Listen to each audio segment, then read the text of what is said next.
बिजनौर के नगीना में आज हिंदू इंटर कॉलेज में बसपा नेशनल कोऑर्डिनेटर आकाश आनंद एक विशाल जनसभा को संबोधित करने पहुंचे।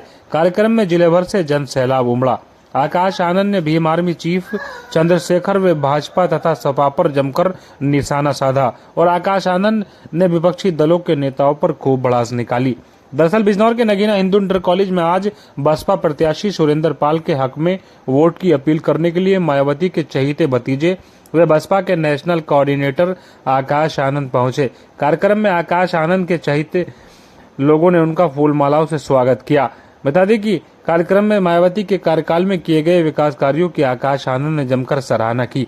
कार्यक्रम में आकाश आनंद ने भीम आर्मी चीफ चंद्रशेखर रावण पर बहुजन समाज का वोट तीतर बीतर करने का आरोप लगाया है। नगीना लोकसभा से घोषित बसपा प्रत्याशी सुरेंद्र पाल सिंह को जिताने के लिए आकाश आनंद ने मायावती कार्यकाल में किए गए विकास कार्यों की जमकर सराहना की है।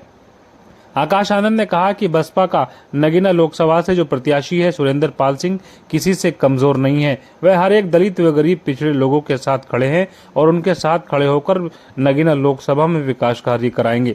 कार्यक्रम में चार चांद लगाने के लिए नेटौर विधानसभा से पूर्व प्रत्याशी प्रिया सिंह व बसपा के कई दिग्गज नेता मौजूद रहे। बता दें कि बिजनौर की नगीना लोकसभा से बसपा प्रत्याशी सुरेंद्र पाल सिंह को वर्तमान में लोगों का काफी समर्थन मिल रहा है और लोग उनको काफी सपोर्ट कर रहे हैं।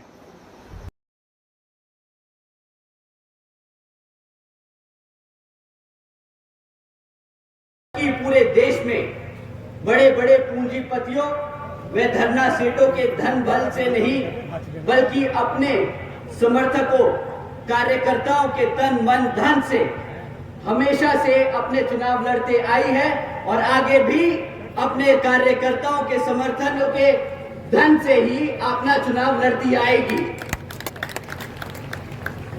साथियों, इन पूंजीवादी पार्टियों के हथकंडे जो किस तरह से हमारी पार्टी को तोड़ने के लिए लगाए गए हैं, इस पे हम आगे जाके थोड़ा सा और बात करेंगे। परंतु अब लोकसभा आम चुनाव में ये पार्टियां फिर आपके बीच में आके आपसे झूठे मूठे वादे करेंगी।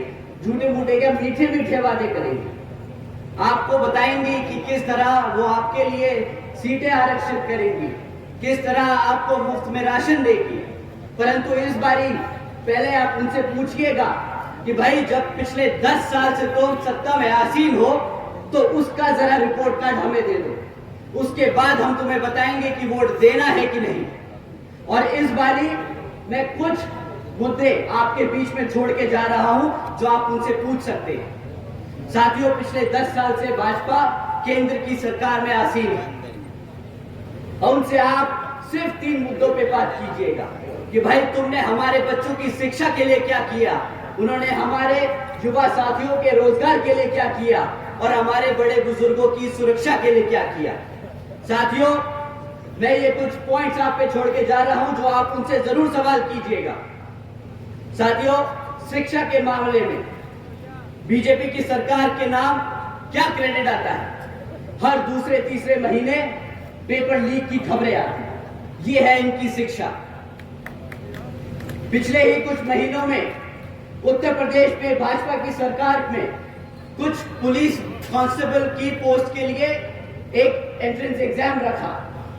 करीब 60,000 बच्चों ने, हमारे युवा साथियों ने उसके लिए अप्लाई किया, इस उम्मीद से कि उनका विचारों का सिलेक्शन हो जाएगा, कि वो भी अपने घर में अपने माँ बापों के लिए एक मजबूत पिलर की तरह खड़े होंगे, उन्हें फाइनेंशियली सपोर्ट करेंगे। परंतु क्या होता, कुछ दिनों बाद पता चलता है कि जी पेपर लीक हो गया और वो पेपर रद्द कर दिया गया, ना वो पोस्ट कभी भरी गई। साथियों, आज बीजेपी की सरकार के दौरान पिछले 10 साल से पढ़ाई शिक्षा के मामले में इतना दर गिर चुका है कि आज अगर आप 8वीं कक्षा के बच्चे से पूछे कि भाई तुम प्लस माइनस डिवीजन मल्टीप्लिकेशन कर सकते हो क्या, सरकार का सर्वे है, साथियों सरकार का सर्वे है कि आज भी 8वीं कक्षा के बच्चे, आधे बच्चे ये प्लस माइनस तक नहीं कर सकते।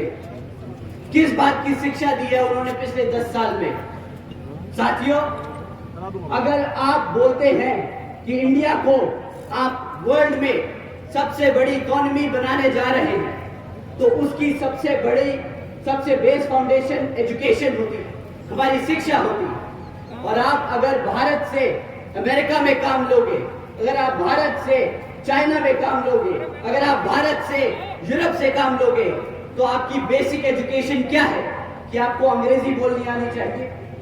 भैया आप उनसे हिंदी में तो बात नहीं करेंगे ना, आपके बच्चे अंग्रेजी में ही उनसे बात कर पाएंगे। परंतु भाजपा की पिछले 10 साल की सरकार में शिक्षा का इतना बुरा हाल हो चुका है कि आज हमारे बच्चे अंग्रेजी का एक सेंटेंस नहीं बोल पाते। और ये मैं अपने मन से नहीं, सरकार के सर्वे और डेटा रिकॉर्ड से बोल रहा हूं। तो पूछिए भाजपा की सरकार से कि ना तुम पेपर पूरे करा पाए, ना तुम हमारे बच्चों को प्लस माइनस सिखा पाए, ना तुम उन्हें इंग्लिश बोलना सिखा पाए, तो किस बात की तुमने हमारे बच्चों को शिक्षा दी? उन्होंने आपके साथ, आपके भविष्य के साथ खिलवाड़ किया है साथियों। ये बात शिक्षा के साथ साथ आपके भविष्य का है। तो आप एक बार जरूर उनसे पूछिएगा कि भाई साहब पिछले 10 साल में आप ना ही साक्षात खाली सेंटर में नहीं, यहाँ उत्तर प्रदेश की राज्य सरकार में भी आसीन है और आपके हालात कहीं पे भी सुधरे नहीं। तो इस बारी किस मुंह और हक से आप हमसे वोट मांगने आएंगे? साथियों, वैसे तो केंद्र की सरकार डिजिटल इंडिया के नाम पे बहुत ढिंढोरा पीटती है, जहां जाती है वहां बताती है कि डिजिटल इंडिया ये